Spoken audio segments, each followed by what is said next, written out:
नमस्कार प्यारे भाइयों बहनों और बच्चों। इस समय हम जो वीडियो बना रहे हैं यह हम द्रौपदी के बारे में बना रहे हैं और हिडम्बना। ये दोनों आपस में सौत थी। वो कैसे? क्योंकि हिडम्बना भीम की पत्नी थी जो कि एक राक्षसी थी और द्रौपदी तो पांचों पांडव की पत्नी थी, आप जानते ही थे।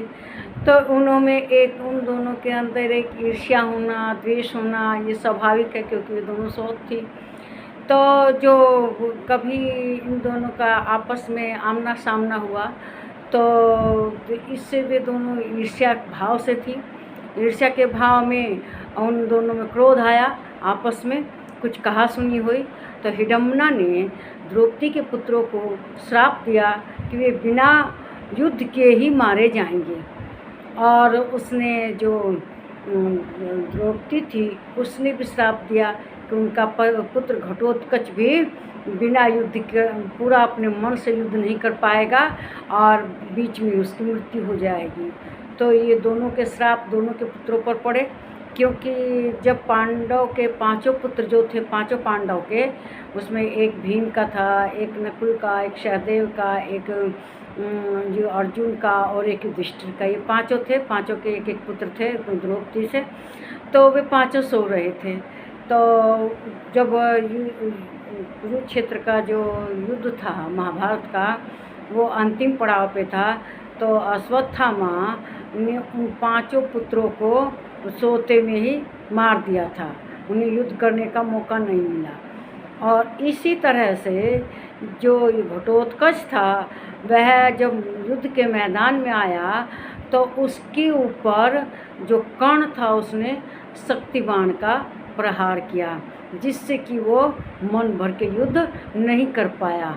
और युद्ध के मैदान में आने के तुरंत ही उसके ऊपर शक्तिबाण छोड़ दिया, क्योंकि वह बहुत सेना को क्षति पहुंचा रहा था, सेना का बहुत नुकसान कर रहा था। तो इस तरह से द्रौपदी का पुत्र भी बिना युद्ध के ही मारे गए और घटोत्कच भी अपनी मन भर युद्ध नहीं कर पाया और वह उसको बीच में ही उसको अपने प्राण त्यागने पड़े, क्योंकि कर्ण ने उसके ऊपर शक्तिबाण चला दिया था।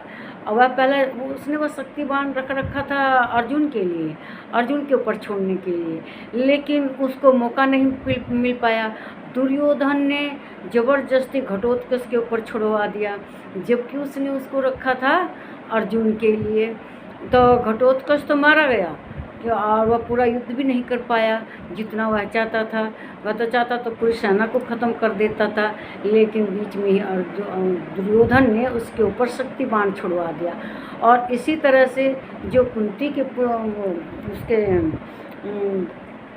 द्रौपदी के पुत्र थे वे सोते हुए मारे गए। वे वीर थे, बहादुर थे, उन्हें लड़ने का मौका नहीं मिल पाया कि वे युद्ध कर सके, क्योंकि दुर्योधन की ये इच्छा थी। अश्वत्थामा से उसने कहा कि मेरी अंतिम इच्छा है कि तुम पांचों पांडव का वध कर दो सोते समय। वह अश्वत्थामा गया तो पांचों पांडव को मारने के लिए, लेकिन उन लोगों के स्थान पर उस दिन उनके पांचों पुत्र सोए हुए थे और उसने उन पांचों को मार दिया। तो इससे कहना कृष्ण भगवान भी बहुत दुखी हुए और द्रौपदी भी बहुत दुखी हुई कि भाई वीरों को इस तरह सोते समय नहीं मारना चाहिए। खैर जो हुआ, उस समय जो अभिमन्यु था उसकी पत्नी के उस समय बच्चा होने वाला था, तो उसने उसको भी ब्रह्मास्त्र से कि किस तरह से अश्वत्थामा ने उसको भी मार दिया था। फिर कृष्ण भगवान ने उसकी रक्षा की, उस बच्चे को बचाया। और वह शक्तिबाण बड़ी मुश्किल से कर्ण ने लिया था, उसे घटोत्कच को मारने के लिए नहीं लिया था, बल्कि अर्जुन को मारने के लिए इंद्र से लिया था।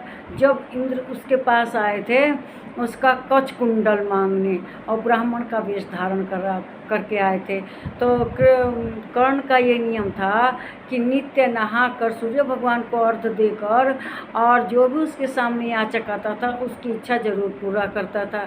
तो इंद्र आया ब्राह्मण का रूप धारण, क्योंकि अर्जुन इंद्र का ही बेटा था और जब ब्राह्मण का रूप धारण कर तो वो मना नहीं कर सकता था। लेकिन रात्रि में सूर्य भगवान ने आके कर्ण से कह दिया था कि तुम उससे शक्तिवान ले लेना, जिससे कि तुम जिस चाहोगे उसको ख़त्म कर दोगे। तो उसने शक्ति बाण तो ले लिया, लेकिन अपना कच्छ कुंडल देना पड़ा और फिर उससे घटोत्कच को मारना पड़ा, क्योंकि उसने तो उसे अर्जुन के लिए रखा था। अगर मेरे विचार आपको अच्छे लगते हैं तो इस वीडियो को लाइक कीजिए, शेयर कीजिए, इस पर कमेंट कीजिए, मेरे चैनल को सब्सक्राइब कीजिए। नमस्कार मेरे प्यारे भाइयों बहनों बच्चों, अपना बहुत बहुत ख्याल रखिए।